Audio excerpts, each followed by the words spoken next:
ጤና ይስጥልኝ አድማጮች። በቅድሚያ አርዕስተ ዜናውን ነው። ኢትዮጵያ ውስጥ ፌዴራል ዲሞክራሲያዊ ፓርቲ የተባለ አዲስ የፖለቲካ ድርጅት በምስረታ ላይ መሆኑን ፖለቲከኛ ደስታ ዲንቃ ዛሬ ለዶይቼ ቬለ ተናገሩ። በኢራን በአገር አቀፍ ደረጃ የተቀሰቀሰውን ህዝባዊ ተቃውሞ መንግስት ማብረዱን አስታወቀ። ለቀናት ከዘለቀው ውጊያ በኋላ የሶሪያ ጦር አሌፖን ሙሉ በሙሉ መቆጣጠሩን አስታወቀ።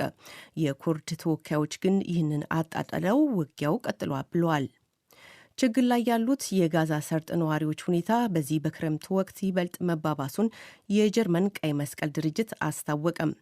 ሩሲያና ዩክሬን ሌሊቱን አንዳቸው ሌላቸው ላይ በሰነዘሯቸው የድሮን ጥቃቶች በሰውና በንብረት ላይ ከባድ ጉዳት ደረሰ።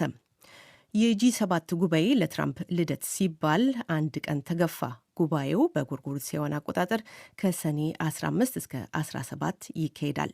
ዜናው በዝርዝር። ፌዴራል ዲሞክራሲያዊ ፓርቲ የተባለ አዲስ የፖለቲካ ድርጅት በምስረታ ላይ መሆኑን የሀሳቡ ጠንሳሽና ሂደቱን የሚያስተባብሩት ፖለቲከኛ ደስታ ዲንቃ ዛሬ ለዶይቼ ቬለ ተናገሩ። አዲሱ ፌዴራል ዲሞክራሲያዊ ፓርቲ እየተቋቋመ ያለው በሁለት የኦፌኮ የቀድሞ የማዕከላዊ ምክር ቤት አባላት ከዚያ በፊት ደግሞ በስራ አስፈጻሚ ውስጥ የነበሩ ሰዎችና ሌሎችም ነው ተብሏል። ፖለቲከኛ ደስታ ዲንቃ የህዝብና የሀገር ጥያቄ ሳይስተካከል በመቅረቱ ይህንን ፓርቲ እያቋቋምን እንገኛለን ብለዋል። አንዱ የበላይነት ሌላው የበታችነት በሚሆን መንገድ ሳይሆን ሕግን መሰረት ባደረገና በሕግ ደግሞ የተሰጡትን ግዴታዎችንና መብቶችን ማዕከል ባደረገ ሁኔታ ሊንቀሳቀስ የሚችል የፖለቲካ ፓርቲ ለመመስረት ነው እየተንቀሳቀስን ያለ ነው። በምስረታ ላይ የሚገኘው ይኸው ፌዴራል ዲሞክራሲያዊ ፓርቲ የተባለ አዲስ የፖለቲካ ድርጅት በዚህ ዓመት በሚደረገው ምርጫ መሳተፍ አልሞ እንደነበር የተናገሩት አቶ ደስታ አሁን ባለንበት ሁኔታ ግን በቀጣዩ ምርጫ ስለመሳተፋችን እርግጠኛ አይደለሁም ብለዋል። የፓርቲ ምስረታ ስራው ከአንድ ዓመት በፊት መጀመሩን የገለጹት አስተባባሪው የ10,000 አባላት ስብሰባ ተጠናቋል። መተዳደሪያ ደንብ፣ አርማ፣ ስያሜና የመመስረቻ ጽሑፍም ተዘጋጅቷል ብሏል። አድማጮች፣ ከዓለም ዜና በኋላ ዝርዝር ዘገባ ይኖረናል። በኢራን በአገር አቀፍ ደረጃ የተቀሰቀሰውን ህዝባዊ ተቃውሞ መንግስት ማብረዱን አስታወቀ። በመንግስት የሚተዳደረው የኢራን መገናኛ ብዙሃን ኢራብ ኒውስ እንደዘገበው አብዛኞቹ የሀገሪቱ ከተሞች በተረጋጋ ሁኔታ ላይ ይገኛሉ። አልፎ አልፎ በአንዳንድ አካባቢዎች የታጠቁ አሸባሪዎች ያሏቸው ተቃዋሚዎች የህዝብን ደህንነት ለማደፍረስ ሞክረዋል። እንደዛም ሆኖ በጸጥታ ኃይሎችና በህዝብ ድጋፍ ኃይል የተቀላቀለበት ግጭት ውስጥ ሳይገባ ቀርቷል ተብሏል። የኢራን መንግስት በአገር አቀፍ ደረጃ የኢንተርኔት አገልግሎትና የስልክ መስመሮችን በመዝጋቱ የተነሳ መረጃ የማግኘት ውስንነት አለ። የኢንተርኔትና የስልክ መስመሮች ከመዘጋታቸው በፊት በማህበራዊ መገናኛ ብዙሃን የተጋሩ ቪዲዮዎች እንደሚያሳዩት እንደ ቴህራንና ማሻድ ባሉ ትላልቅ ከተሞች ሰዎች መንግስትን ለመቃወም አደባባይ ወጥተው ነበር። ኢራን ውስጥ ለ13 ቀናት በዘለቀው ህዝባዊ ተቃውሞ በትንሹ 65 ሰዎች መሞታቸውን የመብት አቀንቃኞች ተናግረዋል። ከ2300 የሚበልጡ ሰዎች ደግሞ በቁጥጥር ስር ውለዋል ተብሏል። ለቀናት ከዘለቀ ውጊያ በኋላ የሶሪያ ጦር አሌፖ ከተማን ከኩርድ ተዋጊዎች ሙሉ በሙሉ ነፃ ማድረጉን ዛሬ ጠዋት አስታወቀም። የኩርድ ተወካዮች የሶሪያ ጦርን መግለጫ አጣጥለው ውጊያው ቀጥሏል ብለዋል። የሶሪያ መንግስት ኃይሎችና የኩርድ ተዋጊዎች ከማክሰኞ አንስቶ በሚሊዮን የሚቆጠር ህዝብ በሚኖርባት የሶሪያ ጥንታዊ ከተማ አሌፖ ላይ እየተፋለሙ ይገኛሉ። እንደ አዣንስ ፍራንስ ዘገባ በውጊያው ከ20 በላይ ሰዎች ተጎድተዋል። እንደ ዜና አውታሩ መረጃ በአካባቢው የተካሄደውን ውጊያ ሸሽተው የተሰደዱ ሰዎች ቁጥር 162,000 ደርሷል። ለቀናት በአሌፖ የዘለቀው ውጊያ ከአንድ ዓመት ገደማ በፊት የቀድሞ ፕሬዚዳንት በሽር አልአሳድ ከስልጣን ከተወገዱ በኋላ ከባዱ ነው ተብሏል። በከተማዋ ለአርብ አጥቢያ ለተወሰኑ ሰዓታት የተኩስ አቁም ተግባራዊ ሆኖ ነበር። እንደ የመንግስት ገለጻ ይህ የሆነው የኩርድ ተዋጊዎች አሌፖን በፈቃደኝነት ለቀው እንዲወጡ እድል ለመስጠት ነው። ይሁንና የኩርድ ተወካዮች ለመልቀቅ ምንም አይነት ፍላጎት እንደሌላቸው አጽንኦት ሰጥተዋል። አድማጮች፣ የምትከታተሉት ከዶይቼ ቬለ ዲ ደብልዩ የሚተላለፈውን የዓለም ዜና ነው።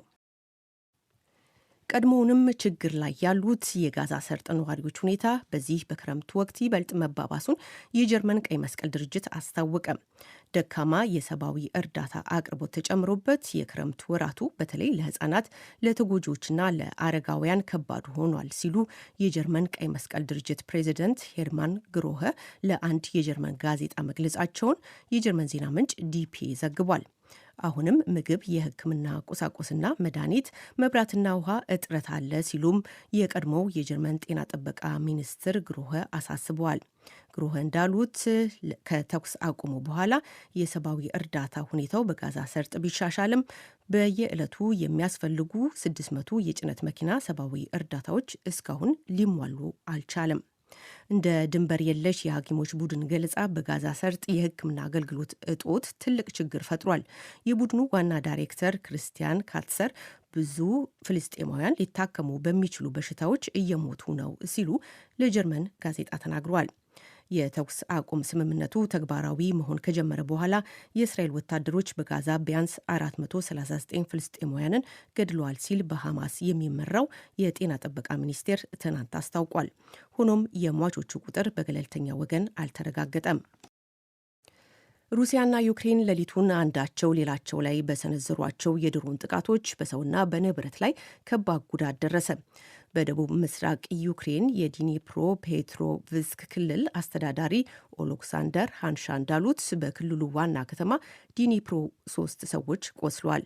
በከተማዋ በሚገኝ የኃይል አገልግሎት አቅራቢ ላይ በደረሰ ጉዳትም የኤሌክትሪክ አቅርቦት መቋረጡ ተዘግቧል። የክልሉ አስተዳዳሪ ሃንሻ 27 ሰው አልባ አውሮፕላኖችን ማክሸፍ መቻሉንም ተናግሯል። በሩሲያ በኩል በዩክሬን ሰው አልባ አውሮፕላን ጥቃት አንድ የነዳጅ ማከማቻ የእሳት ቃጠሎ ደርሶበታል።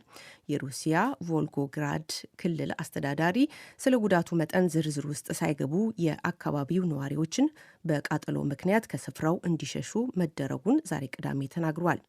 ሩሲያ በዩክሬን ላይ ሰሞኑን የሰነዘረችውን ከፍተኛ ጥቃት ተከትሎ የተባበሩት መንግስታት የጸጥታው ምክር ቤት ለሰኞ አስቸኳይ ስብሰባ ጠርቷል። ሩሲያ መካከለኛ ርቀት ያለው ሚሳኤሏን ዩክሬን ላይ ዳግም ትናንት ተኩሳለች። የዩክሬኑ ፕሬዚዳንት ቮሎዲሚር ዜሌንስኪ ይህ ለመላው አውሮፓ ስጋት እንደሆነ አሳስበዋል።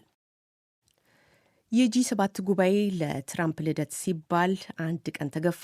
የበለጸጉ ሀገራት የሚሳተፉበት የጂ7 ጉባኤ እንደ ጎርጎሪዮስ አቆጣጠር ከሰኔ 14 እስከ 16 እንዲካሄድ ቀን ተቆርጦለት የነበረ ቢሆንም በዩናይትድ ስቴትሱ ፕሬዚዳንት ዶናልድ ትራምፕ የ80ኛ የልደት በዓል ምክንያት ከታቀደለት ቀን እንዲገፋ መደረጉን የፈረንሳዩ የዜና ወኪል አዣንስ ፍራንስ ፕሬስ ዘግቧል።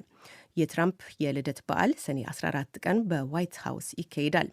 የዘንድሮ የጂ7 ጉባኤ በፈረንሳይ የሚካሄድ ሲሆን አዣንስ ፍራንስ ፕሬስ እንደዘገበው ጉባኤው ከሰኔ 15 እስከ 17 እንዲዛወር ተደርጓል። የፈረንሳዩ ፕሬዚዳንት ኢማኑኤል ማክሮ ጉባኤው ወደ ሌላ ቀን የተገፋው ከጂ7 አጋሮች ጋር በተደረገው ምክክር መሆኑን ተናግረዋል። ይህ ዶይቼ ቬለ ዲ.ደብሊው ነው። አድማጮች፣ አርዕስተ ዜናው በድጋሚ እንሆ። ኢትዮጵያ ውስጥ ፌዴራል ዲሞክራሲያዊ ፓርቲ የተባለ አዲስ የፖለቲካ ድርጅት በምስረታ ላይ መሆኑን ፖለቲከኛ ደስታ ዲንቃ ዛሬ ለዶይቼ ቬለ ተናገሩ። በኢራን በሀገር አቀፍ ደረጃ የተቀሰቀሰውን ህዝባዊ ተቃውሞ መንግስት ማብረዱን አስታወቀ። ለቀናት ከዘለቀ ውጊያ በኋላ የሶሪያ ጦር አሌፖን ሙሉ በሙሉ መቆጣጠሩን አስታወቀ። የኩርድ ተወካዮች ግን ይህንን አጣጥለው ውጊያው ቀጥሏል ብለዋል። ችግር ላይ ያሉት የጋዛ ሰርጥ ነዋሪዎች ሁኔታ በዚህ በክረምት ወቅት ይበልጥ መባባሱን የጀርመን ቀይ መስቀል ድርጅት አስታወቀ። ሩሲያና ዩክሬን ሌሊቱን አንዳቸው ሌላቸው ላይ በሰነዘሯቸው የድሮን ጥቃቶች በሰውና በንብረት ላይ ከባድ ጉዳት ደረሰ። ዜናው በዚሁ አበቃ። ሰላም ጤና ስጥልን ውድ አድማጮቻችን እንደምን ሰነበታችሁ። በዛሬው ዝግጅታችን የቻይና የውጭ ጉዳይ ሚኒስትር የአፍሪካ ጉብኝትና እንደምታው እንዲሁም የኡጋንዳ ምርጫና የተደቀነባት የዕዳ ጫና የሚሉ ርዕሶችን እንቃኛለን። በዚሁ ቅደም ተከተል ይቀርባሉ። ቀዳሚው ርዕሳችን የቻይና የውጭ ጉዳይ ሚኒስቴር የአፍሪካ ጉብኝትና እንደምታው ይላል። የቻይናው የውጭ ጉዳይ ሚኒስትር ዋንግ ዩ ካለፈው ረቡዕ ጀምሮ እስከ ፊታችን ሰኞ የሚቆይ በ4 አፍሪካ ሀገራት ጉብኝት እያደረጉ ነው።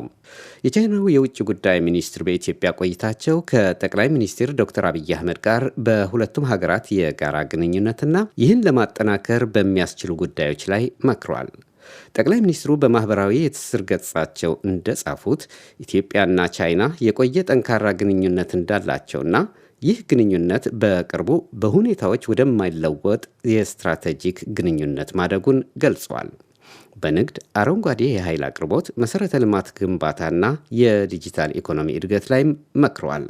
የውጭ ጉዳይ ሚኒስትሩ በኢትዮጵያ፣ ሶማሊያ፣ ታንዛኒያና ሌሴቶ የሚያደርጉት ጉብኝት የቻይና አፍሪካ ዓመታዊ መደበኛ ጉብኝት ነው ቢባልም እስራኤል ለሶማሊላንድ የሰጠችውን እውቅናና የእስራኤል የውጭ ጉዳይ ሚኒስትር በሶማሊላንድ ያደረጉትን ጉብኝት ተከትሎ መካሄዱ ግን አነጋጋሪነቱን ቀጥሏል። በጎርጎሮሳውያን አቆጣጠር በ1991 በሶማሊያ የተፈጠረውን ትርምስና ውድቀት ተከትሎ ሶማሊላንድ ራሷን እንደ ነጻ ሀገር ትቆጥራለች። የራሷን ገንዘብ አሳትማ በየጊዜውም ምርጫዎችን በማካሄድም በአንጻራዊነት የተረጋጋ መንግስትን በመመስረት እንደ ሀገር እወቁኝ የሚለው ውትወታዋን አጠናክራ እንደቀጠለች መረጃዎች ያመለክታሉ። ይሁንና የተባበሩት መንግስታት ድርጅት አባል የሆኑ ሀገራት እስካሁን ይፋዊ እውቅና ከመስጠት ቢቆጠቡም ከሶማሊላንድ ጋር የተለያዩ ፖለቲካዊ፣ ወታደራዊ፣ ኢኮኖሚያዊና ዲፕሎማሲያዊ ግንኙነቶች የሚያካሂዱ አገሮች እንዳሉ ይታወቃል። የኢትዮጵያ መንግስት ምንም እንኳ በቱርክ አደራዳሪነት ጉዳዩ ረገብ ቢልም ለሶማሊላንድ እውቅና የመስጠቱ ሐሳብ ከፍተኛ ውዝግብ አስነስቶ እንደነበርም ይታወሳል። በቅርቡ እስራኤል ሶማሊላንድን እንደ ሉዓላዊ ሀገር እንደምታያት መግለጿን ተከትሎ ደግሞ ከተለያዩ ሀገራት አህጉራዊና ዓለም አቀፍ ተቋማት ከፍተኛ ተቃውሞና ውግዘትን አስከትሏል። የእስራኤል ለሶማሊላንድ እውቅና መስጠትን ከተቃወሙት አንዷ ቻይና ናት። የቻይናው የውጭ ጉዳይ ሚኒስቴር በወቅቱ ባወጣው መግለጫ ድርጊቱን የተባበሩት መንግስታት የመተዳደሪያ ደንብን የሚጥስና የሶማሊያ ግዛታዊ አንድነት የሚንድ ነው ሲል ተቃውሞውን አሰምቶ ነበረ። ባልደረባችን ነጋሽ መሐመድ የእስራኤል ለሶማሊላንድ እውቅና መስጠት የአፍሪካ ቀንድ ያለውን ጂኦፖለቲካዊ ስርዓትን የሚያናጋ፣ ለቻይና ደግሞ በብዙ ምክንያቶች የሚያሰጋ ጭምር ነው ይላል። እስራኤል ለሶማሊላንድ የሉዓላዊ ሀገርነት እውቅና መስጠቷ እዛ አካባቢ የነበረውን የጂኦፖለቲካል ስርዓት የሚያናጋ ነው፣ አዲስ ነገር ነው። ለቻይና ደግሞ በብዙ ምክንያት የሚያሰጋ ጭምር ነው። የመጀመሪያው እንደ ማንኛውም ሀገር የሀገራት ሉዓላዊነት፣ የግዛት አንድነትና ክብር መነካት የለበትም የሚለው ነው። ይሄ የዓለም አቀፍ ሕግ ነው። ለቻይና ከዓለም አቀፍ ሕግ መከበር፣ ከሀገራት ሉዓላዊነት መጠበቅ በላይ የታይዋን ጥያቄ አለ። ታይዋን ለቻይና የቻይና አንድ ግማደ ግዛት አካል ነች ተብሎ ነው የሚታሰበው። እስካሁንም ድረስ ልክ እንደ ሶማሊላንድ ሁሉ ለታይዋን እውቅና የሰጠ ሀገር በይፋ የለም።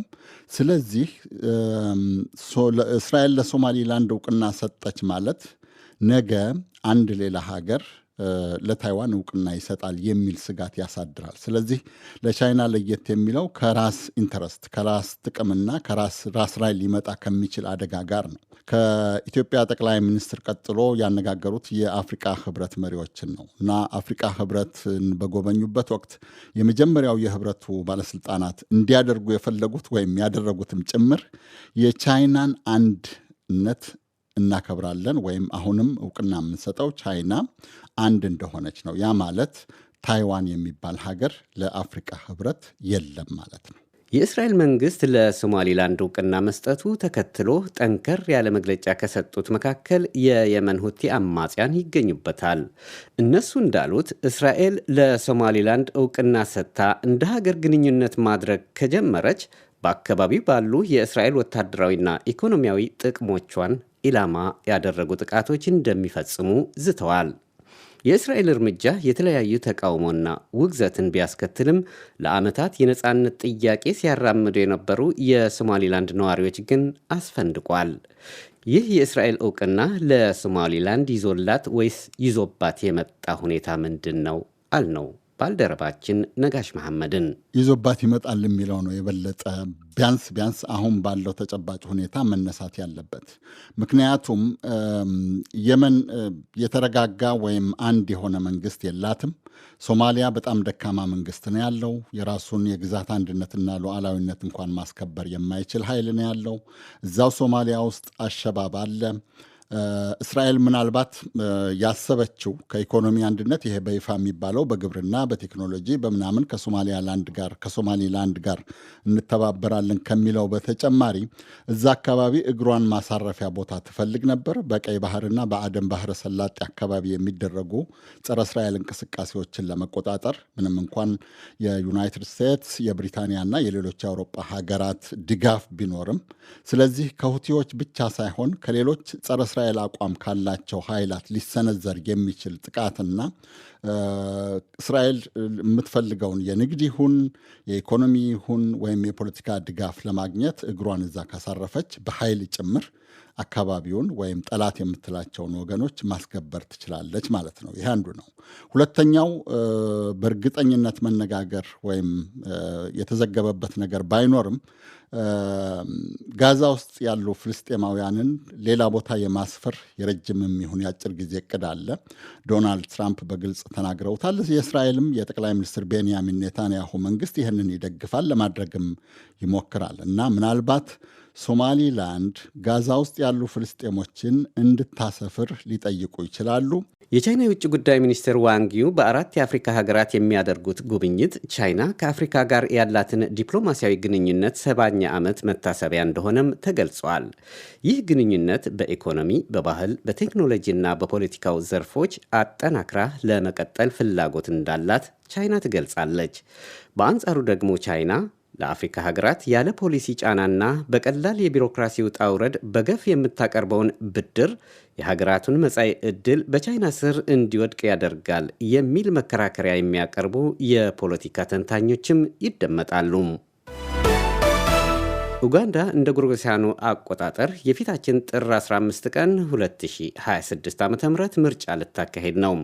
የሀገሪቱ የምርጫ ኮሚሽን በሚካሄደው ፕሬዚደንታዊና ፓርላሜንታዊ ምርጫ 27 የፖለቲካ ፓርቲዎች እንደሚሳተፉ ይፋ አድርጓል። ለፕሬዚዳንትነት አሁን በስልጣን ላይ ያሉት ዮዌሪ ሙሴቬኒን ጨምሮ 8 ተወዳዳሪዎች ይሳተፋሉ ተብሎ ይጠበቃል። የኡጋንዳ ምክር ቤት 556 መቀመጫዎች ያሉት ሲሆን በአፍሪካ ከፍተኛ የምክር ቤት መቀመጫ ካላቸው ሀገራት ተርታ እንደሚመደብም መረጃዎች ያመለክታሉ። ለምርጫው 21.6 ሚሊዮን መራጮች ተመዝግበዋል። የመራጮቹ ቁጥር በሀገሪቱ እንደ አውሮፓውያን አቆጣጠር በ2006 እና በ2021 ከተመዘገበው የሰው ብዛት አንጻር ሲታይ በብዙ እንደቀነሰ መረጃዎች ያመለክታሉ። በኡጋንዳ የምርጫ ሕግ መሰረት ለፕሬዝዳንትነት የሚወዳደር እጩ ከመራጩ ድምፅ 50 ሲደመር 1 አብላጫ ድምፅ ማግኘት አለበት። ይህ ካልተሟላ ግን ድጋሚ ምርጫ እንዲካሄድ የምርጫ ሕጉ ያዛል። ኡጋንዳ ይህን ምርጫ እያካሄደች ያለችው በዕዳ ተጠፍንጋ በተያያዘችበት ወቅት እንደሆነ መረጃዎች ያመለክታሉ። በአሁኑ ወቅት የኡጋንዳ የዕዳ ክምችት 32.3 ቢሊዮን ዶላር መድረሱን መረጃዎች ያመለክታሉ። ይህ ከፍተኛ የተባለለት መንግስት የተበደረው የዕዳ ክምችት እያንዳንዱ ኡጋንዳዊ እንዴትና መቼ የጉዳቱ ወላፈን እንደሚለበልበው ባያቅም ስቲቨን አሎር የተባሉ የምጣኔ ሀብት ተንታኝ ግን ለዶቼ ቬለ የእንግሊዝኛ ቋንቋ አገልግሎት በሰጡት ቃለ ምልልስ ዕዳውን አሳሳቢ ሲሉ ነው የገለጹት።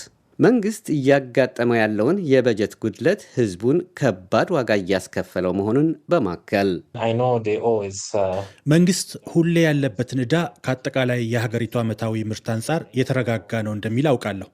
ከአጠቃላይ የሀገሪቱ ዓመታዊ ምርት አንጻር የሀገሪቱ ብድር 51 በመቶ ነው።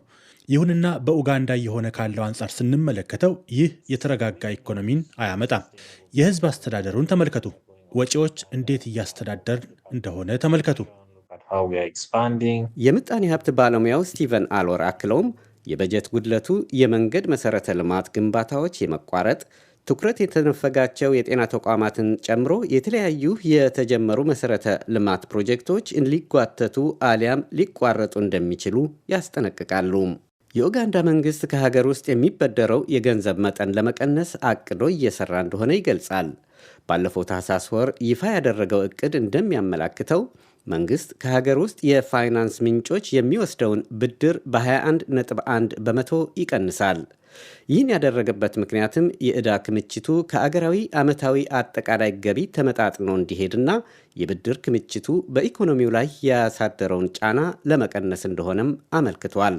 የቀድሞው የካምፓላ ዓለም አቀፍ ዩኒቨርሲቲ የምጣኔ ሀብት መምህርና አሁን በጡረታ ላይ የሚገኙት ራማን ሙዱዴ መበደር በራሱ መጥፎ አይደለም፣ ይሁንና የተበደርከው ገንዘብ የምታውልበትና የምታስተዳድርበት ሁኔታ ነው የሚወስነው ይላሉ። የምጣኔ ሀብት ባለሙያው ራማን ሙዱዴ የኡጋንዳ የምክር ቤት አባላትንም ክፉኛ ወቅሰዋል። የእንደራሴዎች ምክር ቤት አባላት የቀረበላቸውን የብድር ስምምነት ዝም ብለው ያጸድቃሉ። ለምን ቢባል ከገንዘቡ በአንዱ ወይም በሌላ መልኩ ተጠቃሚዎች መሆናቸውን ስለሚያውቁ በማለት ነቅፈዋል። ኡጋንዳ በቅርቡ የነዳጅ ዘይት ማምረት ጀምራለች። ይህም የሀገሪቱ ኢኮኖሚን በማነቃቃት የጎላ ድርሻ እንደሚኖረው ይገመታል። በዮዌሪ ሙሴቬኒ የሚመራው መንግስት ከነዳጅ ምርት የሚያገኘውን ተጨማሪ ገንዘብ ግምት ውስጥ በማስገባት እንደ ጎርጎሮሳውያኑ አቆጣጠር በ2026-27 ዓ.ም ዓመታዊ የሀገሪቱ የእድገት ምጣኔ 10.4 በመቶ ለማድረስ ማቀዱን አስታውቋል። ይሁን እንጂ በሀገሪቱ የተንሰራፋ ሙስና መላ ካልተበጀለት ከነዳጅ ዘይት ምርት የሚመነጨውን ገንዘብ ተጠቅሞ የሀገሪቱን ቁልል ዕዳ ለማቃለል አስቸጋሪ እንደሚሆን የምጣኔ ሀብት ባለሙያው አሎር ይገልጻሉ። በቅርቡ በኡጋንዳ የሚካሄደው ምርጫ ምን ይዞላት ወይስ ይዞባት ይመጣ ይሆን? የዛሬው ዝግጅታችን በዚሁ አበቃ። ከዝግጅቱ ጋር አብሬያቸው የቆየሁት ዮሐንስ ገብረ እግዚአብሔር ነበርኩ።